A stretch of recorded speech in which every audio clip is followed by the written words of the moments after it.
Bienvenue dans Polycule, le podcast francophone qui s'intéresse à toutes les pratiques polyamoureuses à travers un prisme transpédéguine et militant. À chaque épisode, un ou une invitée viendra me parler de son parcours personnel, mais également de son point de vue sur l'univers relationnel, amoureux et para-amoureux, avec un fil rouge conducteur. En fin d'émission, c'est il ou elle-même qui désignera, parmi ses propres partenaires, l'invité du prochain épisode.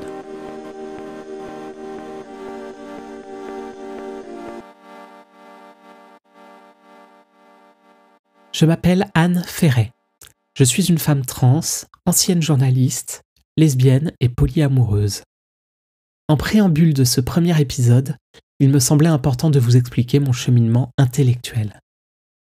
Ce podcast est né d'une démarche introspective autour de nos pratiques amoureuses.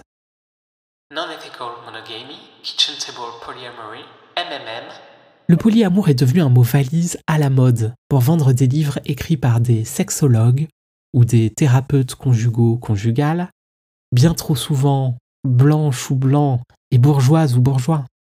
Leur point commun est une approche aux relations individualistes, validistes, cis et hétéronormatives. Cette vision de nos relations s'inscrit dans la veine des livres de développement personnel proches des sphères pseudo-scientifiques.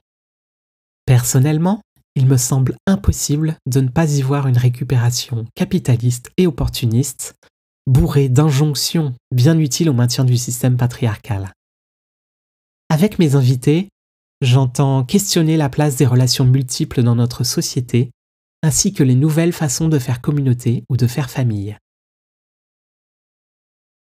Toutes les relations humaines et amoureuses s'éloignant d'un schéma conservateur et reproductif, sortant du modèle de la famille nucléaire, sont fondamentalement transgressives, tout comme le sont par ailleurs nos identités queer, trans, gay, bi ou lesbiennes.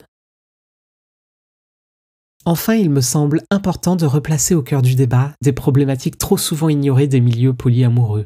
Les rapports de classe. Peut-on vivre son polyamour lorsqu'on n'a que peu de temps libre hors du travail ou quand on n'a pas les moyens de se déplacer, voire même de se loger? La sexualité, l'aromantisme et leur spectre. Comment construire des relations alternatives dans un milieu gangrené par les injonctions au sexe-positivisme? Le TDS, travail du sexe. Quel modèle de sexualité peut-on ériger dans et en dehors du TDS dans un cadre polyamoureux? Et plein d'autres.